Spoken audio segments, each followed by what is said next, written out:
दोस्तों, आज हम तारीख के एक ऐसे सफ़र पर चलने वाले हैं जब मक्का में इस्लाम की रोशनी बस अभी फैलना शुरू ही हुई थी। माहौल में एक अजीब सी कशीदगी थी। वैसे आगे बढ़ने से पहले एक छोटी सी बात वाज़े करता चलूं कि इस पूरे एक्सप्लेनर में एहतराम के पेश नज़र तमाम किरदारों के चेहरे नूर से छुपाए गए हैं। खैर, वापस आते हैं अपने मौजू पर। आज हम उस हस्ती की बात कर रहे हैं जो शुरू में इस्लाम के सबसे बड़े मुखालिफ थे, लेकिन उनका सिर्फ एक दिन, जी हाँ, सिर्फ एक दिन का फैसला पूरी तारीख का रुख मोड़ने वाला था। ये दास्तान है हजरत उमर बिन खत्ताब की। अब जरा उस दौर का तस्वर कीजिए। उमर बिन खत्ताब, एक ऐसा नाम जिससे लोग थर थर कांपते थे। इंतहाई गुस्सील, नडर और रोब वाली इंसान। जब उन्होंने देखा ना कि इस नए पैगाम की वजह से मक्का के लोगों में दरारें पड़ रही हैं, तो उनका गुस्सा आसमान छूने लगा। और इस गुस्से में आकर उन्होंने एक इंतहाई खौफनाक इरादा कर लिया। नाउज़ुबिल्लाह, हुजूर नबी करीम सल्लल्लाहु अलैहि वसल्लम को शहीद करने का फैसला। एक ताकतवर इंसान नंगी तलवार हाथ में लिए आग बबूला होकर निकल पड़ा।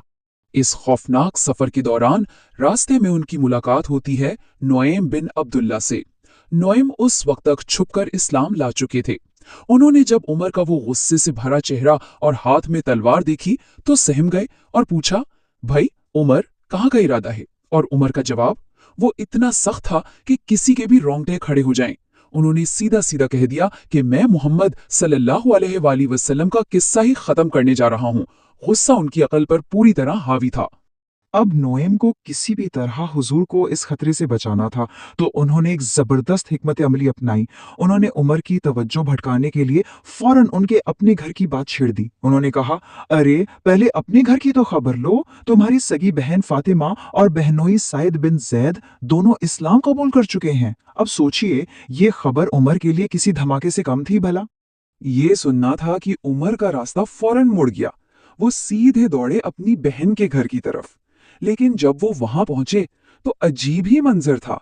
अंदर से किसी शोर या झगड़े की आवाज नहीं, बल्कि कुरान पाक की तिलावत की इंतहाई ठंडी और सुकून भरी आवाज आ रही थी। असल में सहाबी हजरत खब्बाब अंदर उन्हें सूरत ताहा पढ़ा रहे थे।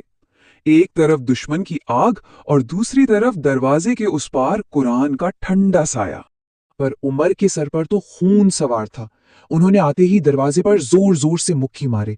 आहट सुनते ही अंदर भागदौड़ मच गई। हजरत खब्बाब फौरन छुप गए और वो कुरान के नुस्खे वाला पत्ता भी छिपा दिया गया। जैसे ही दरवाजा खुला, उमर चिल्लाए, ये कैसी आवाज थी? जब बहनोई ने बात घुमाने की कोशिश की तो उमर डर्राकर बोले, मुझे सब मालूम हो चुका है, तुम दोनों मुर्तद हो गए हो। और ये कहते ही उन्होंने अपने बहनोई पर सीधा हमला कर दिया। यहाँ पर कहानी एक इंतहाई जज्बाती मोड़ लेती है। उमर अपनी बहनोई को जमीन पर गिराकर उन्हें बुरी तरह मार रहे थे। ये देखकर उनकी बहन फातिमा अपने शौहर को बचाने आगे आईं। इसी कश्मकश में उमर का एक जोरदार थप्पड़ उनकी बहन को लगा और उनके चेहरे से खून बहने लगा। अपनी ही बहन का खून देखकर मक्का का वो सख्त तरीन मर्द अचानक ठिठक गया। उनका हाथ रुक गया। ये वो पल था जहां उस आग जैसे गुस्से की जगह एक अजीब सी शर्मिंदगी ले रही थी। और इस मौके पर फातिमा की बहादुरी देखिए। चेहरे से खून बह रहा है। सामने वक्त का सबसे डरावना शख्स खड़ा है, लेकिन आवाज में जरा बराबर कपकपाहट नहीं। उन्होंने उमर की आंखों में आंखें डालकर ललकारा, उमर, तुम जो चाहे कर लो, हम मुसलमान हो चुके हैं। उनका ये बेखौफ जज्बा देखकर उमर सन्नाटे में आ गए। जो शख्स पूरी दुनिया को डराता था, वो अपनी बहन के ईमान की इस ताकत के सामने बिल्कुल लाजवाब खड़ा था। इस जज्बे ने उमर का पत्थर जैसा दिल पिघला दिया। उन्होंने शांत होकर पूछा, मुझे वो दिखाओ जो तुम पढ़ रहे थे। लेकिन उनकी बहन भी कहां पीछे हटने वाली थी। उन्होंने साफ कह दिया कि तुम नापाक हो और इस पाक कलाम को सिर्फ पाक लोग ही छू सकते हैं। शर्त रखी कि पहले जाओ और गुस्ल करके आओ। और दोस्तों, हैरत की बात देखिए, कल तक जो शख्स किसी की नहीं सुनता था, उसने खामोशी से इस हुक्म की तामील की और नहाकर पाक हुआ। गुस्ल के बाद जब उमर ने वो नुस्खा अपने हाथों में लिया और सूरह ताहा की इब्तिदाई आयातें पढ़ी, तो समझिए जैसे कोई रूहानी तीर सीधे उनके दिल में उतर गया। उन आयात में लिखा था कि ये कुरान मुशक्कत में डालने के लिए नहीं लाया गया। एक ऐसा समाज जहां हर वक्त सिर्फ खून खराबा और मुशक्कत थी, वहां ये कितने गहरे अल्फाज थे। जो शख्स कभी रोया नहीं था, आज उसकी आंखों से कतरे बहने लगे थे। बस यही वो लम्हा था जब उमर का पूरा वजूद अंदर से बदल चुका था। ان کے ہونٹوں سے الفاظ نکلے، کتنا پاکیزہ اور خوبصورت کلام ہے یہ! ذرا سوچئے، جن ہونٹوں سے کچھ دیر پہلے قتل کی دھمکیاں نکل رہی تھیں، اب وہاں سے حق کا اقرار ہو رہا تھا۔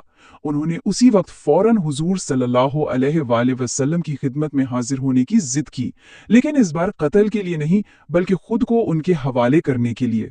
یہ سارا منظر دیکھ کر حضرت خباب، جو بیچارے تب سے کونے میں چھپے ہوئے تھے، خوشی سے باہر نکل آئے۔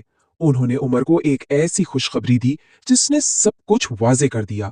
انہوں نے بتایا کہ اللہ کے رسول نے پچھلی رات ہی دعا مانگی تھی کہ یا اللہ، عمر بن خطاب یا ابو جہل میں سے کسی ایک کے ذریعے اسلام کو عزت دے، اور وہ دعا آج عمر کے حق میں قبول ہو چکی تھی۔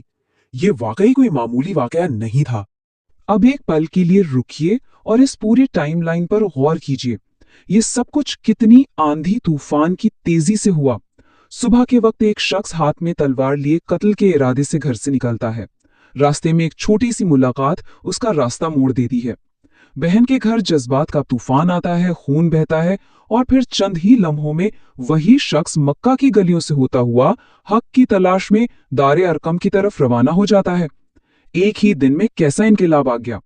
اب عمر پہنچتے ہیں دار ارقم، جہاں حضور اور صحابہ خفیہ طور پر موجود تھے۔ عمر کے ہاتھ میں ابھی بھی ننگی تلوار تھی۔ انہیں اس حالت میں دیکھ کر صحابہ کی تو سانسیں رک گئیں، لیکن وہاں ایک اور عظیم شیر موجود تھے، حضرت حمزہ۔ انہوں نے نڈرتا سے اعلان کیا، آنے دو اسے، نیت ٹھیک ہوئی تو ٹھیک، ورنہ آج اسی کی تلوار سے اس کا سر قلم کر دیا جائے گا۔ یہ تھا ان صحابہ کا بے مثال جذبہ۔ جیسے ہی عمر اندر داخل ہوئے تو حضور نبی کریم خود آگے بڑھے۔ انہوں نے عمر کا کنگال پکڑا اور ایک جلال کے ساتھ پوچھا، عمر، کیسے ارادے سے آئے ہو؟ تصور کیجئے اس منظر کو دوستو، دونوں آمنے سامنے۔ لیکن کیا سامنے کھڑا عمر وہ پچھلا عمر تھا؟ بالکل بھی نہیں۔ اس کا سارا غرور، سارا غصہ اور تکبر اب مٹی میں مل چکا تھا۔ ذرا اس تصویر کے دونوں رخ دیکھیے۔ صبح کا عمر جو غصے کی آگ میں جل رہا تھا، اور اب اس وقت جو عمر حضور کے سامنے کھڑا تھا وہ عاجزی کا پیکر تھا۔ اس کی آواز کانپ رہی تھی۔ کہاں وہ بھیانک عزائم اور کہاں یہ آنسو اور ادب؟ مکہ کے شیر کا سر اب سچائی کے آگے پوری طرح سے جھک گیا تھا۔ اور پھر وہ تاریخی الفاظ ادا ہوئے۔ عمر نے انتہائی عاجزی کے ساتھ جواب دیا، میں اللہ اور اس کے رسول پر ایمان لانے آیا ہوں۔ یہ صرف ایک جملہ نہیں تھا دوستوں، یہ ایک ایسا اعلان تھا جس نے مکہ کی تاریخی بنیادوں کو ہلا کر رکھ دیا۔ جو ہاتھ صبح اسلام کی شمع بجھانے نکلا تھا، اچانک وہی ہاتھ اس کی سب سے بڑی ڈھال بن چکا تھا۔ عمر کا یہ جواب سنتے ہی حضور کے چہرہ مبارک پر ایسی خوشی پھیلی کہ انہوں نے بلند آواز سے اللہ اکبر پکارا۔ یہ سننا تھا کہ دار ارقم میں موجود سبھی صحابہ نے مل کر اتنے زور سے تکبیر لگائی کہ اس کی گونج پورے مکہ میں سنائی دی۔ یہ تکبیر دراصل اس ڈر کے خاتمے کا اعلان تھی جو اب تک مسلمانوں پر حاوی تھا۔ اس خوشی کا کوئی ٹھکانہ ہی نہیں تھا۔ اس ایک واقعے کا اثر سیدھا مسلمانوں کی ہمت پر پڑا۔ حضرت عمر کے اسلام لانے نے انہیں ایک ایسی طاقت عطا کی جس کی کوئی مثال نہیں ملتی۔ نتیجہ کیا نکلا؟ ان کے اسلام لانے کے فوراً بعد تاریخ میں پہلی بار مسلمانوں نے مکہ کے کفار کی پرواہ کیے بغیر کھلے عام خانہ کعبہ کے صحن میں نماز ادا کی۔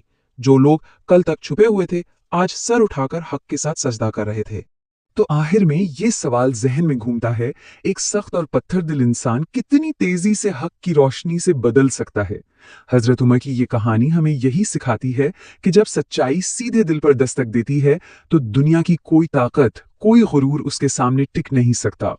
ایک جانی دشمن کیسے دین کا سب سے بڑا محافظ بن گیا، یہ واقعی ہوش اڑا دینے والا معجزہ ہے۔ امید ہے اس ایکسپلینر سے آپ کو اس تاریخی واقعے کو بہتر اور قریب سے سمجھنے میں مدد ملی ہوگی۔ اگلی بار تک کے لیے الوداع۔